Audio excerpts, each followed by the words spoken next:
بود نبود یک بزکی جنگل پا بود. بزک پایهای زیبای سیاه و مویهای جنگیله داشت. از همین سبب او را بزکی جنگیله پا می نامیدند. بزکی جنگیله پا 7 بچه داشت. نامهای آنها به خودشان زیبنده، علولک و بلولک، خشتک سری تنورک، میخ چپرک، تاک چپرک، بالاشینک، تکشینک. بزکی جنگیله پا هر روز به دشت و صحرا روان می شد و به بچه هایش می گفت: علولکم، بلولکم، خشتکی سری تنورکم، میخ چپرکم، تاک چپرکم، بالاشینکم، تکشینکم. من به چراگاه می روم. برای شما در شاخکم علف، در دهانکم آب، در پستانکم شیر می آرم. با آداب شده در خانه شینید، در را به هیچ کس نگشایید. و بزیچه ها به سخن مادرشان گوش می دادند و در را به کسی نمی گشادند. یک روز بعد رفتن بزک به پیش در خانه وی سگ آمد. سگ بسیار می خواست که بزیچه های فربهک و زیبا را خورد. وی به نزد در آمد و در را تق تق کرد. تکشینک که همیشه در تگ در می نشست آواز برآورد: کیست؟ علول من، بلول من، خشتک سری تنور من، زودتر در را گشایید. بزغالچه ها سگ را از آوازش شناختند. تو آچه ما نه، بیهوده آواره نشو، در را نمی گشاییم، گفت علولک. سگ ناعلاج برگشت و به خانه اش رفت. الکی همه می دانستند که بزکی جنگیله پا 7 بچه زیبا و فربه دارد. این آوازه به گوش شغال هم رسیده بود. شغال نیز در آرزوی بزیچه های فربهک به خانه بزک آمد و در را تق تق کرد. کیست؟ آواز برآورد تکشینک.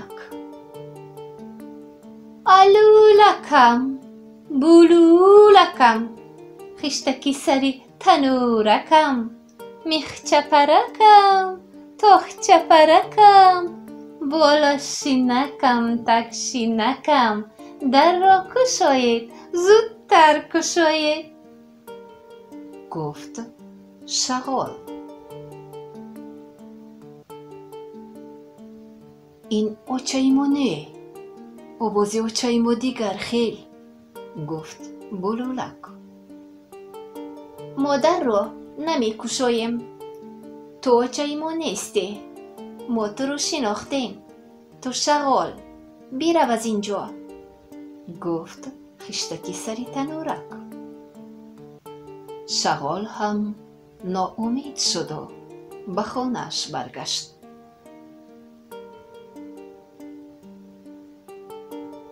روزی دیگر وقتی که بزک باز به چراگاه رفت، گرگ به خانه بزک آمد. گرگ مکار از پس خانه پنهان شده با بچه هایش چگونه گپ زدن بزک را شنیده بود. بنابراین آوازش را به آواز بزک جنگلپا مانند کرده گفت: الو لکم، بلو لکم، خشتکی سری تنورکم، میخ چپرکم، تاک چپرکم، بالا شینکم، تک شینکم، در رو گشایید. من در شاخکم علف، در دهانکم آب، در پستانکم شیر آوردم. این اوچه ما. در را گشودنی شد تک شینک. ایستوا، گفت الولک. آوازش مانند، اما اوچه ما نه. کنی پایت رو نشان ده، بینیم که تو اوچه ما یا نه، گفت میخ چپرک. گرگ پایش را از سوراخی تگی دری خانه به بزغالچه ها نشان داد. تو اوچه ما نه، پای اوچه ما سیب سیاه جنگلموی زیبا، پای تو خاکستری بیزیب. گفت تک شینک.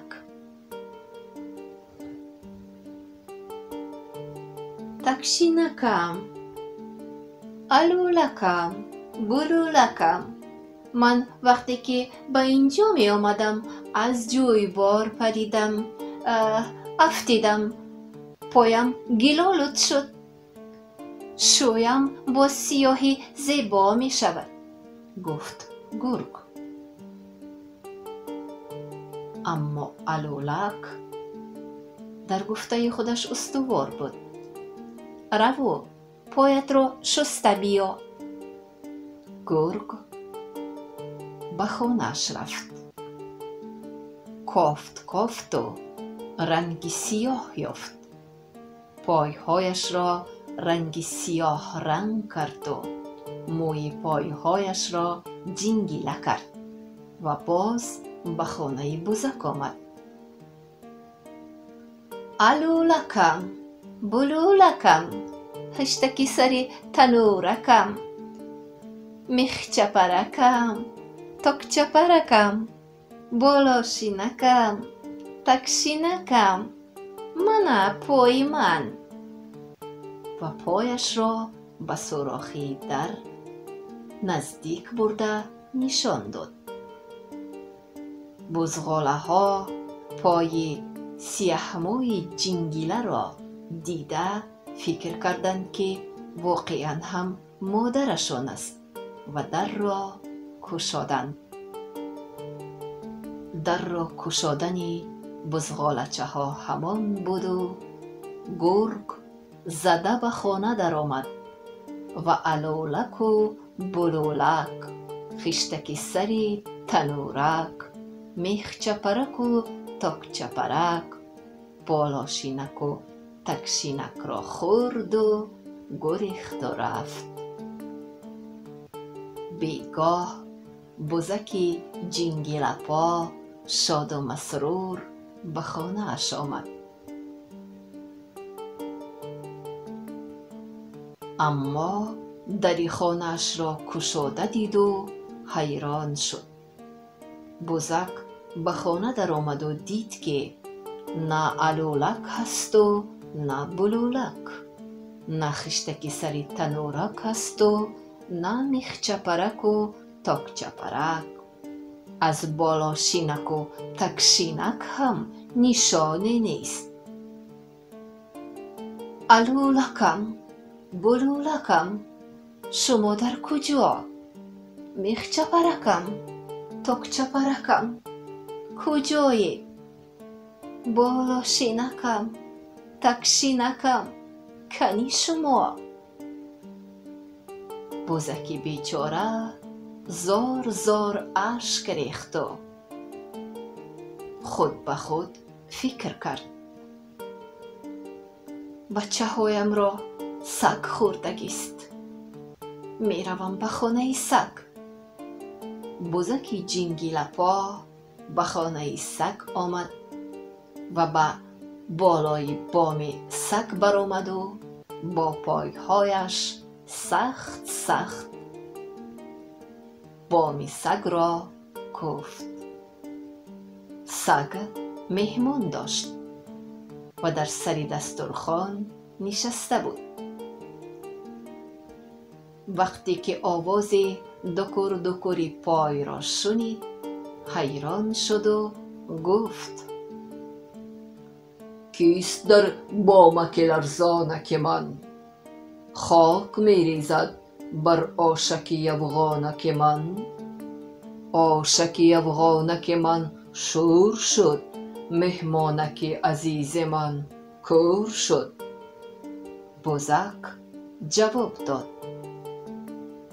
من بزکی جینگی لپا میزنم به هر دو پا. تو خوردی علول مرا، تو خوردی بلول مرا، تو خوردی خشتکی سری تنور مرا. میخچه پرکم را تو خوردی، تکچه پرکم را تو بردی. بالا شینک و تک شینکم را تو خوردی. برا با جنگ شاخ من.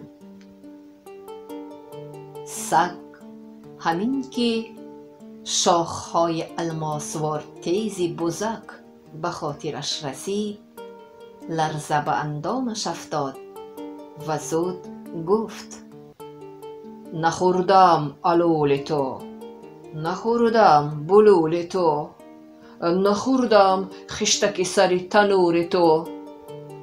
میخچه پرک و تکچه پرک، تک شینک و بالو شینکت را من نخوردم. نمی برایم به جنگ شاخ تو. برو شغال را بپرس، شاید او خورده است. بزک به خانه شغال آمد. شغال در خانه‌چه پستکی لاینه زندگی میکرد. در همان ساعت شغال نیز مهمان داشت. وقتی که بزک به بالای بام شغال برآمد و با پایهایش سخت سخت به کوفتن درآمد، از بالای بام بر روی دیگ و سر و روی مهمانی او خاک ریختن گرفت. شغال حیران شد و پرسید کیست در بامک لرزانک من؟ خاک می ریزد بر آشکی افغانک من. آشکی افغانک من شور شد، چشمک مهمانک من کور شد.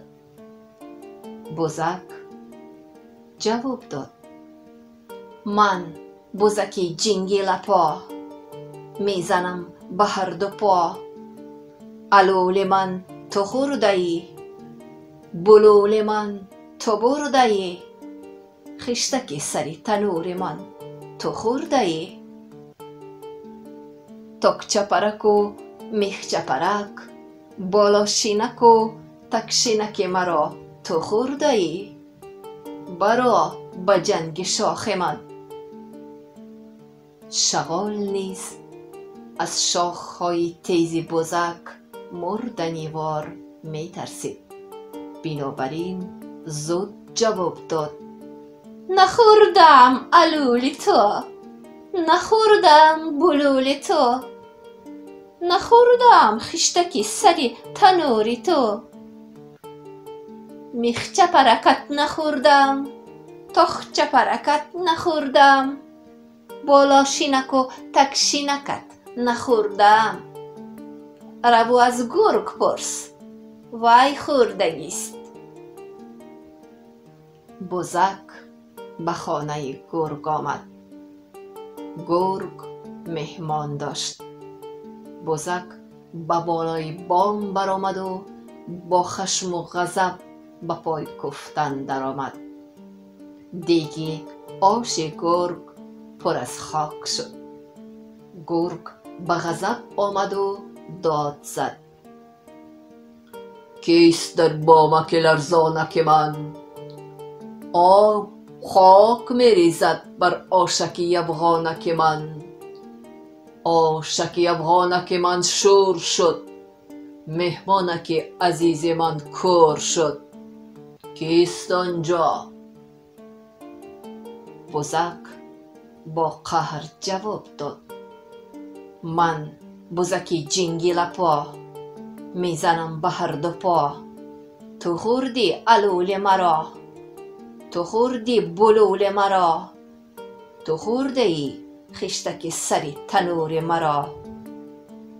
بالا شینکم را تک شینکم را، میخ چپرک و تک چپرکم را تو خورده ای. برا به جنگ شاخ من.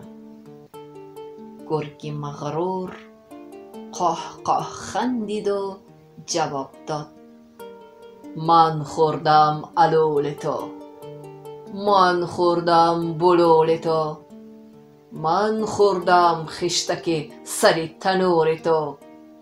میخ چپرکت را خوردم، تک چپرکت را خوردم، بالا شینکت را خوردم، تک شینکت را خوردم. می برایم به جنگ شاخ تو. آنها مصلحت کردند که بیگاه به جنگ می برایند. بزک به خانه‌اش برگشت، از شیرش خمیر کرد و کلچه های شیرمالی با لذت پخت و راه خانه استا را پیش گرفت. سلام استا، من به شما کلچه های شیرمال آوردم، شاخ های مرا تیز کنید. کلچه های شیرمال به استا خوش آمدند. استا شاخ های بزک را مثل الماس تیز کرد. گرگ از پس بزک پاییده دید که او از خاک سفید خمیر کرد و پخت و به خانه استا رفت. کافت کافت و گرگ هم خاک سفید را یافت و از شرشره آب گرفت و این خاک را خمیر کرد. کلچه ساخت، در آفتاب خشک کرد و به نزد استا رفت.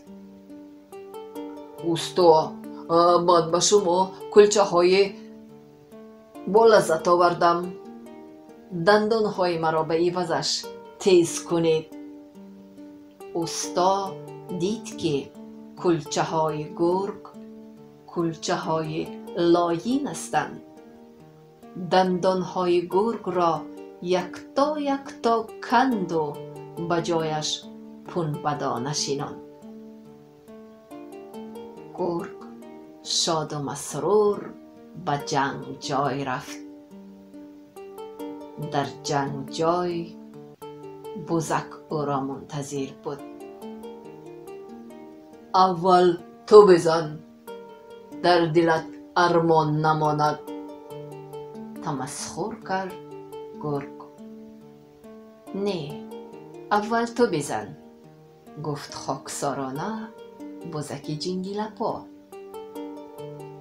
گرگ از دور به شست دویده آمد و به شکم بزک دندان زد، ولی دندانهای پنبگیش به هر طرف پریده رفتند و یک تار موی بزک هم آزار نیافت. اکنون نوبت من، گفت بزک و دویده آمد و با شاخهای مثل الماس تیزش به شکم گرگ زد. شکم گرگ درید و از درون شکمش علولک و بلولک خیشتکی سری تنورک، میخ چپرک و تاک چپرک، بالا شینک و تک شینک، صحت و سلامت بیرون برآمدند و دویده خود را به آغوشی بزک جنگیلپا انداختند.